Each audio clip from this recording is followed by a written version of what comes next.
The Daily Brad Devotions. Today's reflection with Pastor Jeff Eliscopides. Brad Jeff, mabuhay ka.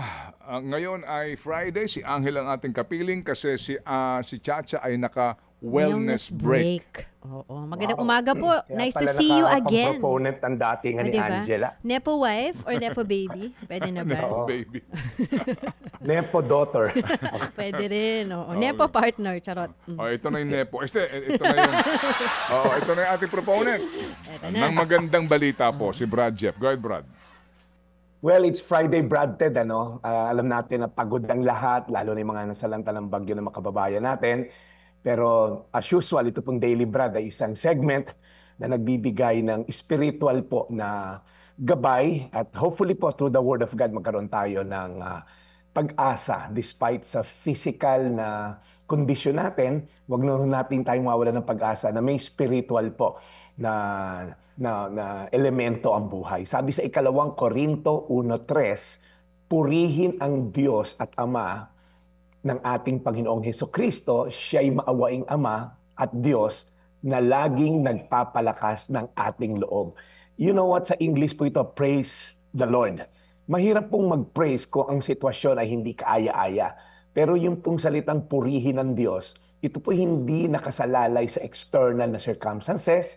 Maaring nakikibaka ka sa cancer, maaring dinaluho ka ng matinding bagyo, pero ang pagpinuri natin ng Panginoon, pinalalaki natin ang ating pananaw sa Diyos at nakikita natin na ang mga problemang ito'y panandalian at temporal lamang. So, it's a matter of perspective. Ito pong mga bagay na lagi nasa mata natin at lagi nasa pananaw natin na malalaki, problema, anuman yung sitwasyon natin, lumiliit po yung ating Diyos sa ating pananaw. Kaya sabi rito, ang Diyos na maawain. Tandaan po natin, ang ating Ama sa Langit is a merciful God. Hindi lang siya powerful, siya rin ay maawain. Mercy means God feel our pain and then siya po, it moves Him to action.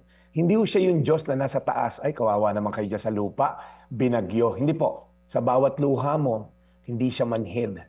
Hindi siya tahimik. Nandyan siya para i-comfort tayo. At pangalawa po, siya po yung Diyos na nagpapalakas sa atin. Ang lakas po na to ay hindi absence of storm, kundi He strengthens us in the midst of a storm.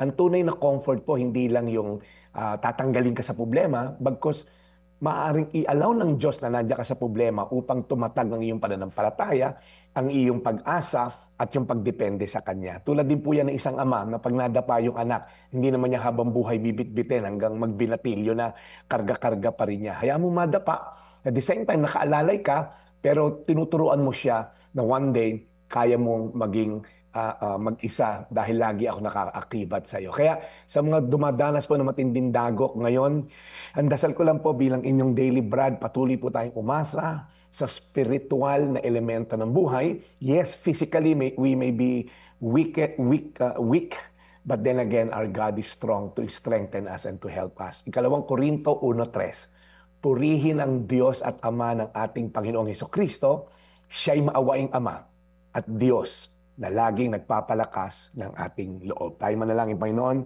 Salamat po because ang aming kalagayan, Lord, ay temporal lamang. Anumang gulo, gusot, pighati dito sa mundo na to, meron kami, Lord, eternal perspective na one day it will all be gone. One day, Lord, we're gonna experience yung talagang lasting peace at lasting joy. But for the meantime, habang nandito kami sa lupa, we will hold on to you, we will hold on to our faith, katulad ni Apostol Pablo, sa huling sandali niya, sabi niya, I finished the race, I have kept the faith, and then he remains strong in his pursuit sa iyo. Salamat, Lord, sa mga pagkakataon na to. Dinadalangin namin yung parating na bagyo sa aming bansa. Lord, i-spare niyo naman po kami. Maawa na po kayo sa mga pinagdaanan na ng bagyo at maaaring daanan pang muli. Tulungan niyo po kami, Lord, na maging malakas at matatag sa gitna ng bagyong daraan. Sa pangalan ni Jesus. Amen. Amen. We pray, Lord, alagaan niyo po lagi si Brad Jeff sa kanyang ginagawang pagmamisyon araw-araw sa aming pong programa at maging, Panginoon, ang aming pong panalangin sa lahat ng aming nakapakinig, lalo na ang mga pinagbabantaan ng napakalakas na bagyo. In Jesus' name, we pray. Amen. Amen. Ay, salamat. Praise God. Brad, mukhang meron kang bang hearing dyan? Nasa ICI ka ba? O nasaan ka? Nandito lang tayo, Brad Ted, sa isang hotel sa Makati. May speaking engagement tayo in a while. At para patuloy nating ipalaganap ang pag-asa na nakukuha sa salita ng Diyos. Amen. Kamusta mo ako sa kanila, sa iyong mga makakadaupang palad dyan. Salamat na marami, Brad. We'll catch you on Monday. Lagi na-tune in, Brad Ted, lalo na sa Palawan, yung aking kaibigan si Darius Tenerife na stranded, nanonood sa isang hotel ngayon ng ating programa. Darius Tenerife, mag-ingat kapag uwi. Ito po yung Daily Brad, your daily dose of inspiration. Serving the people, Brad Jeff Eliscopides. Mga kapatid, brothers and sisters, saan ka pa? Dito na tayo sa totoo. Dito na tayo sa True FM. Mga kapatid, mag-subscribe and follow po kayo sa social media accounts ng True Network PH. Yan po kami, hanapin nyo lang True Network PH, Facebook, Instagram, YouTube, TikTok, and podcast. Mapa Apple or Spotify man yan, mahahanap nyo kami. Lahat ng mga napapanood at napapakinggan nyo po sa programa, nasa social media accounts namin yan. So paano mga kapatid? See you sa social media!